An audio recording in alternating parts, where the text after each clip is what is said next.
Don't skip.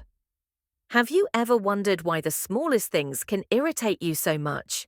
A glance, a careless remark, an unintentional action, each one like a tiny needle pricking your mind, leaving you annoyed, frustrated, or even dwelling on it for an entire day.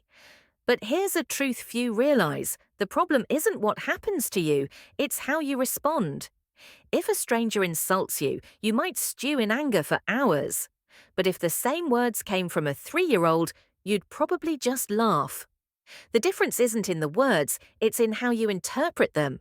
So, how do you reach a point where nothing can disturb your peace? The answer lies in a philosophy that has stood the test of time: Stoicism. It doesn't teach you to suppress your emotions or become indifferent. Instead, it helps you master your mind so that nothing can affect you unless you allow it. In this video, you'll learn 10 ways to turn calmness into your greatest weapon so that no one can shake you and no situation can pull you down. Get ready, because after today, the world may remain the same, but you won't.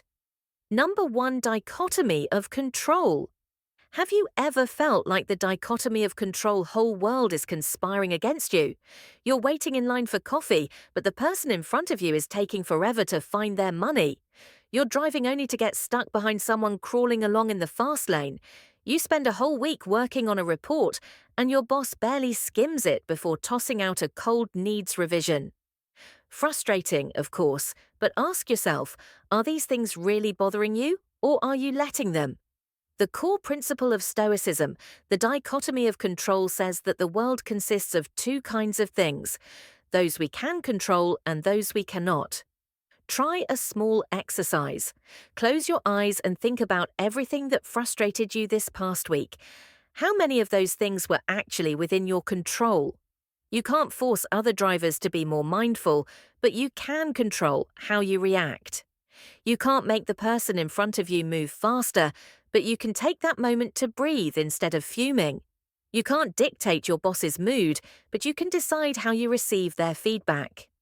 There's a story about a Stoic. One day, a man came to him complaining that his neighbor was talking badly about him. The Stoic simply smiled and asked, "Were you forced to listen?" And that's the point: we get to choose how we take things in. If you find yourself easily dragged into anger and frustration, the problem isn't the world, it's you.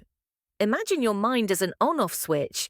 Everything out there, bad news, annoying people, unlucky days, can only affect you if you turn the switch on, but you can choose to leave it off. Here's a truth few people want to accept. Most of our suffering doesn't come from the world itself, but from how we interpret it. You drop your phone, that's just an event. But if you think this is the worst day ever, I'm so clumsy, you've made it worse. You could think differently. Drop my phone. Let's see the screen's still intact. I'll be more careful next time. If you want to practice the dichotomy of control, start small.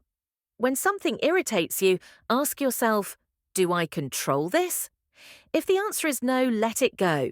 That doesn't mean you have to passively accept everything. It just means it's not worth your energy. A neighbor plays loud music. You can talk to them, but if they don't change, you can get noise-cancelling headphones instead of stewing in frustration. Stuck in traffic, inevitable, but you can put on your favorite podcast instead of cursing in your car. Someone criticizes you. You can't control their thoughts, but you can control how you handle their words. Want to be untouchable by life's annoyances? Stop letting trivial things take up space in your mind. Try this for just one day, only one day, and see how your life shifts. Number 2, amor fati. There are moments in life you never ask for. Losing a job, betrayal, illness, crushing failure. You can resist, rage against the unfairness of it all, or you can accept it as part of a greater design you can't yet see. This is amore fati, loving your fate, not in passive resignation, but in active embrace. Imagine a sudden storm ruining the picnic you had been looking forward to. Most people would curse the sky, complain about their bad luck, but a Stoic sees something else. a chance to feel the rain, to listen to its rhythm, to create a new plan they hadn't considered. Nothing is bad unless you decide it is. Marcus Aurelius once said, "A blazing fire makes flame and brightness out of everything that is thrown into it. A strong fire doesn't discriminate between fuel. Whether it's dry wood or debris, everything feeds its flames.